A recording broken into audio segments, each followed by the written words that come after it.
I'm empty. I could be there in 30 minutes, $800. We getting it for $800, all right? What it is, what it was, what it is, what it does. It's your boy, Lean Trucker, back with another.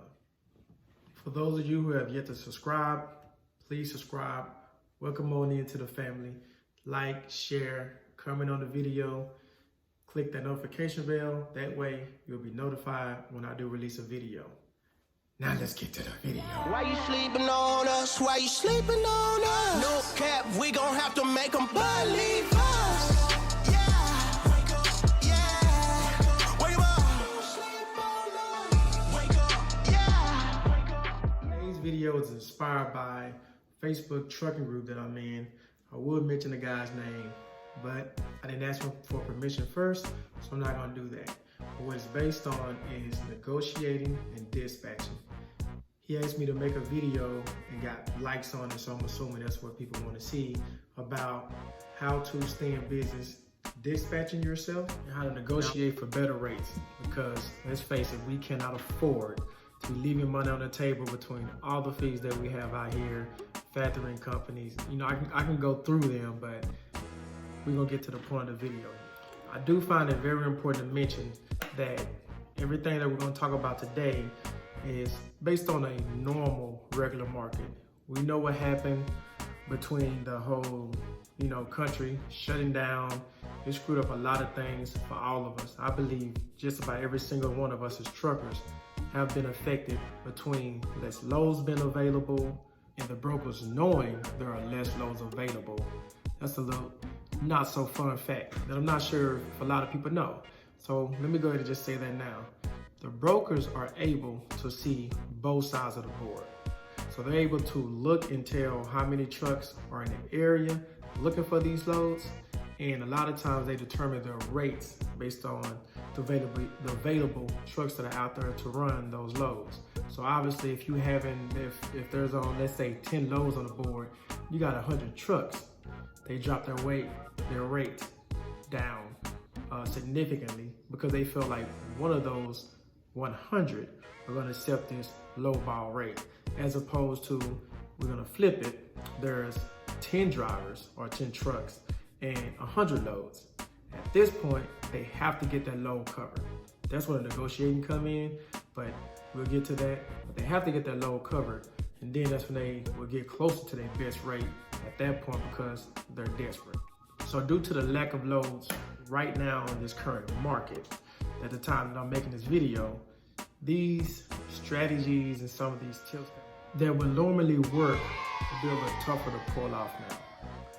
But hey, we're here to educate, so let's do what we can. So first thing I want to say is negotiating.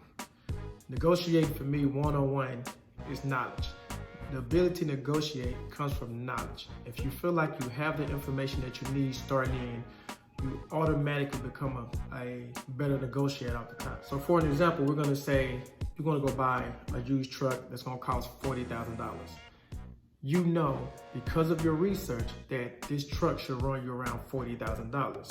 So when you go to said place to buy that truck, and if they come to you saying, yeah, this truck going for 50, but you know, I'm not paying more than 40 for this truck, you automatically become a better negotiator as opposed to that person who goes in there and says, I'm looking for a new truck. Or I'm looking for a truck. And they say, oh, we got this one right here for $50,000. Well, actually, let me take that back. They don't say that. If you ever bought a vehicle, this is how it always works. You go in, it's just a car, truck, it doesn't even matter. You go in and you say, hey, I'm looking for a vehicle. They ask you what kind you're looking for. You go through the whole spiel, right? And this is the first question they ask you, or it gets real close. How much can you afford? They ask you total price, right? They ask you monthly price. How much can you afford? That's an old trick, old tactic.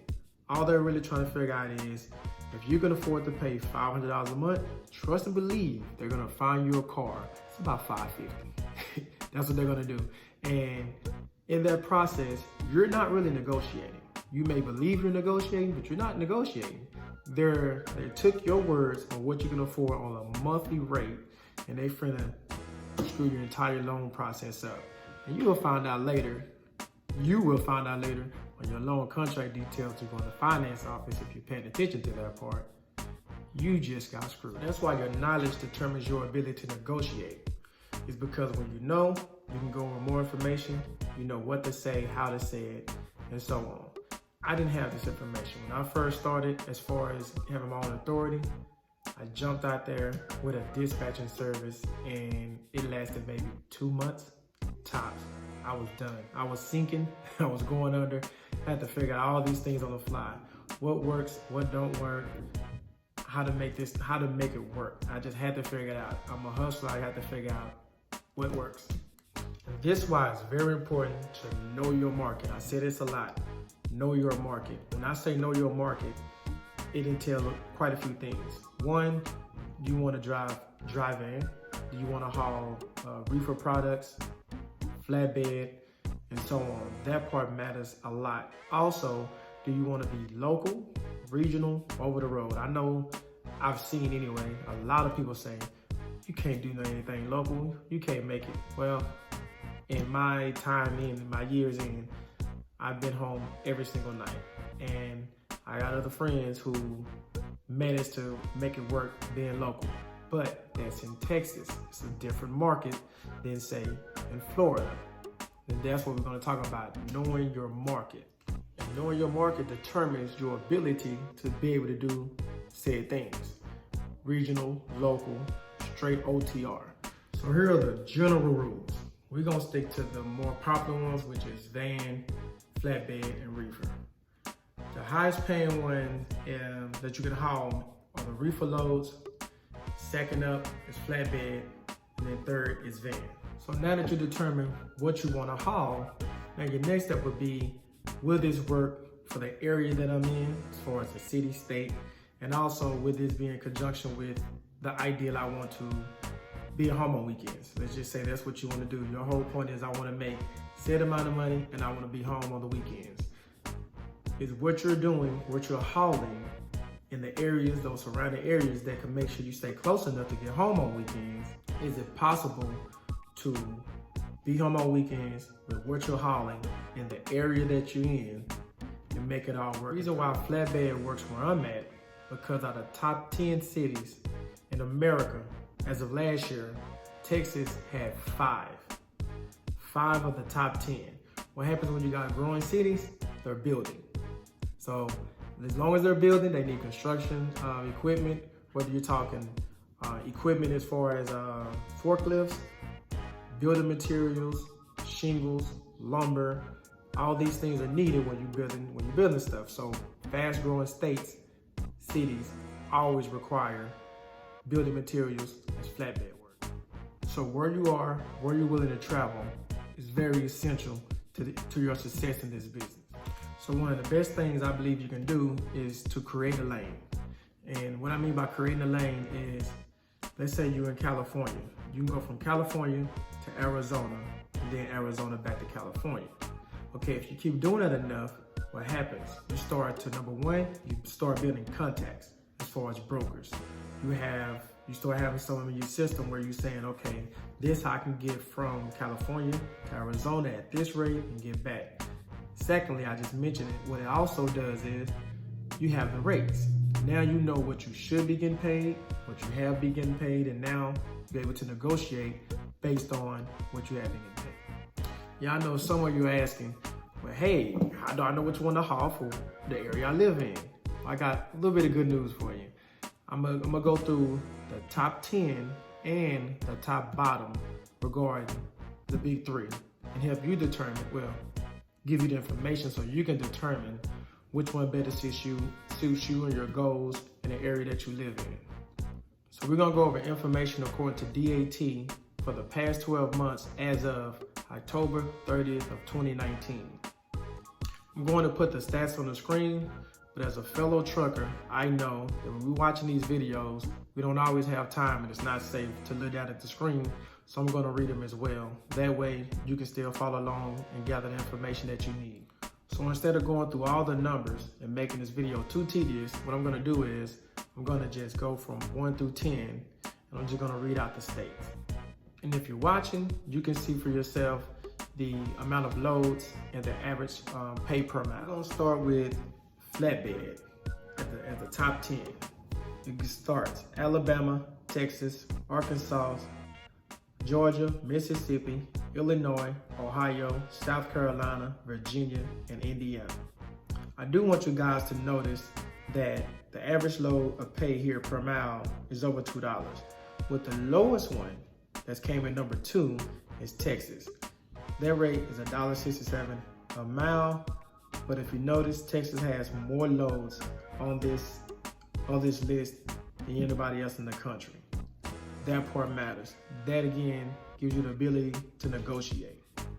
This type of information is very important when it comes to dispatching your truck and negotiating, which we will get into that further on the videos. 10 of the flatbed: Maine, Massachusetts, Connecticut, Nevada, North Dakota, New Mexico, New Hampshire, Vermont, Delaware, Rhode Island.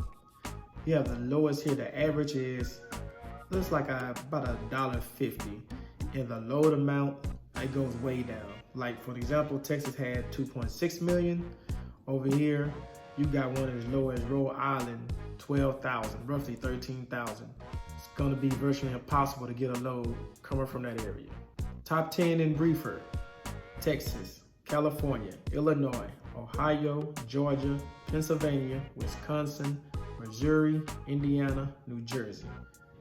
Again, the average is roughly about $2 for those, and you have about the top, Texas and California, 1.3 million and then 1.1 million average loads. The bottom of the reefer list: South Dakota, Maine, Delaware, West Virginia, Connecticut, Vermont, Montana, New Hampshire, Wyoming, and Rhode Island. And let me point out this: at the top of the bottom, the bottom of the list is South Dakota, as far as they rank number 39. They pay an average of $2.62 a mile, which seems very good. They only have 47,000 loads. And therein lies the problem. Pay well, but we don't have available loads. Going down to Van, top 10: Texas, Illinois, Ohio, California, Georgia, Indiana, Pennsylvania, Tennessee, Wisconsin, and North Carolina. Looks like, as I'm glancing at it, this may be $1.75 a mile average.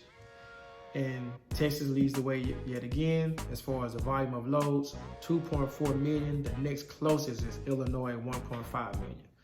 I do want to point out, if you notice, the top state, at least in the top 2, and all the top places to be is Texas. In the flatbed, it was number 2. Going down here, reefer, it was number 1. And van, it was number 1. This is why if you live in Texas, you have a better opportunity to do a lot of these things or reach your goals that you're trying to reach as far as home time and still make your money at the same time. Bottom 10 on van: Connecticut, New Mexico, North Dakota, Maine, Delaware, Montana, Wyoming, New Hampshire, Vermont, and Rhode Island. On the flip side, I'm noticing Rhode Island is at the bottom of a lot of these lists as well. Not paying. Not only do they not have volume, guys, they're not even paying. Like this one, for example, is $1.27 a mile. So now that we got this knowledge, what we do with it? We use it. Just like you'll use it when you're going to buy that vehicle, you use it here. So I'm going to use Texas because that's where I'm located. That's what I know. So for instance, being in Texas, I know that traditionally going down towards the San Antonio area is dead. It get real light, shall I say. You don't have a lot of options. Going down towards Houston, it was playland. You know, you was gonna be able to find something to come out relatively easy. Going down, they didn't want to pay you too much because they knew, again, it broke see both sides. They knew there was a lot of loads coming back. Coming back, you actually get paid more money than when you were going down there. This is why dispatching and negotiating goes hand in hand. Because if you're gonna get in your truck and go to a place that you know it's a dead zone, it's gonna be hard to get something coming out, you need to make sure that you compensated enough when you make that decision. On the reverse side, if you know you're going to a place that I was using Houston, where to pick up the litter, you're gonna get paid well, then you can take less going there, but again, you wanna go there, right? Because that's where you have the ability to make the most money for that day and maximize your total. So we're gonna use this example going to Houston. So I picked up the load yesterday to deliver today. Today, let's just say 8 o'clock in the morning. Preload the load yesterday to deliver at 8 o'clock in the morning. So we get there to Houston. As we get there, we're at the receiver waiting to get unloaded. We're looking through the load board. We're looking for loads, seeing the ones that work for us, which want to get us coming back towards the DFW area. And this is why learning your market is very important. So let me tell you what I've learned in flatbed. In flatbed, the worst time to try and negotiate a load is actually first thing in the morning. The best time is usually around 11 or noon, because in the flatbed, most people close, the receivers, a lot of them close at 3 o'clock, 4 o'clock. I know it's very early, but it's just the way it is. Having said that, you can find some gems in the morning, but I'm saying, typically speaking, the brokers put out their best rates around noon because they have to get that load picked up. The customer will be you know what, so they gotta get it picked up. That's why you're gonna get the best rates around noon. And it's also why you're gonna get the worst rates in the morning, because they say, I got time, there's no rush. You know, we can get somebody in here that's gonna take this load for, let's say 600. The reason I'm gonna use the 600 number is because at this time, you can find a load coming back from Houston easily $700, $800. But they say, I can get this load out for 600, so they be patient until they get up until, you know, around noon. It's like, okay, we gotta get on this now because we gotta get this load booked because the truck still gotta get there. So then all of a sudden they can pay $800 for that load. That same load that when you call, they said the best out of all I got in it is $600. So before you call the broker, you look at the available loads in the area. So if you see it's 100 loads going from Houston to the DFW area, guess what? You have the power, they don't. They need you, you don't need them. So you asked all the information. What equipment do I need? When I say equipment, I'm more referring to chains, straps, tarp. You know, flatbed, you got different kind of equipment. All this is important because the more you need, the more you charge. Let's say this load can typically go just a regular load, just use straps and go for 700. But then if they tell you, well, you need straps and chains and you got a tarp, well, you're gonna pay me for that work and pay me for my equipment. So now we're gonna be up there we're gonna start around 900 to 1,000 easy. You will be surprised. There's a lot of flatbed drivers out here that don't have all the equipment that they need. I'm not knocking them, I'm not saying it's a bad thing. I don't have every single thing myself, but what I mean is, that means that, again, you're in a position of power if you happen to have all the equipment that you need. Now that you got all that out the way, the information on the load itself, here's the thing that typically worked the best for me. What time does this load need to be delivered? The reason why that is so important is because, like I said earlier, they need this load picked up today, because actually some shippers give these brokers days. They may call them today and they can pick it up today or tomorrow, sometimes even the day after that. And so what that does is, of course, if they can ship that load out or get someone to pick it up, they got 3 days on it. Obviously they gonna play games. They're not gonna budge on their race much. But if their load need to be picked up by, I have one that's like 2 o'clock. That load need to be picked up by 2, and it just happened to be 11, bingo. Now this load in question typically it's a strap and go load. We don't need a bunch of equipment, nothing. So straps, strap it up, get down the road. So because we know this load needs to be picked up by 2 and it's already 11 o'clock, let me tell you what to do. Let me tell you what you do. You hit them with, you don't hit them with that 600 stuff. You say, I'm empty. I can be there in 30 minutes, $800.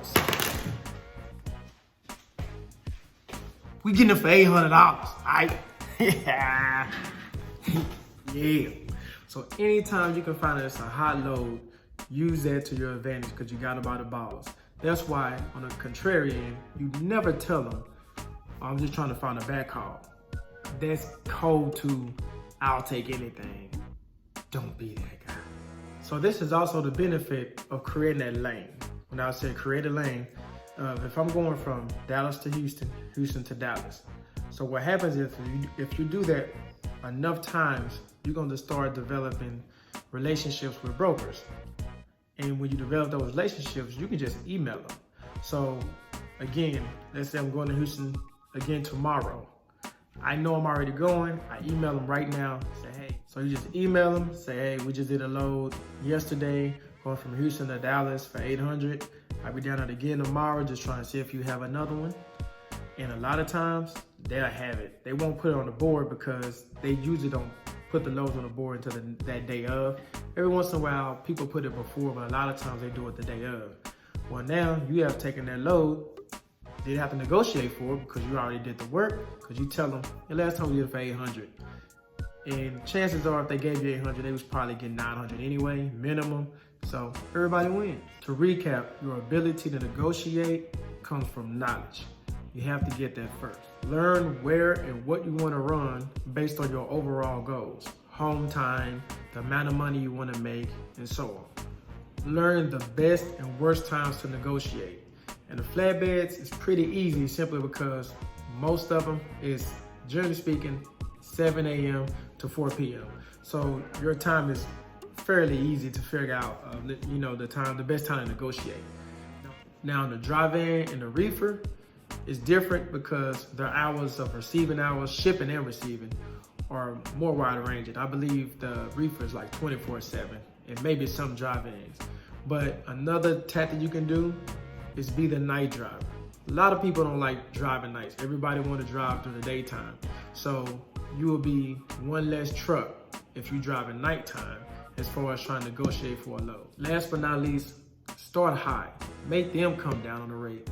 Do not sell yourself short. So to help the family, well, I'm asking you guys to comment down below, help us all. What are some of your tips and tricks that you use to negotiate? Talk about some of your experiences that you've had, good and bad, as far as this a good area to go to, this one here not so much. Help us all. As truckers, we all we got, and stick together. Keep it in mind, stay on the grind, one day at a time. Salute.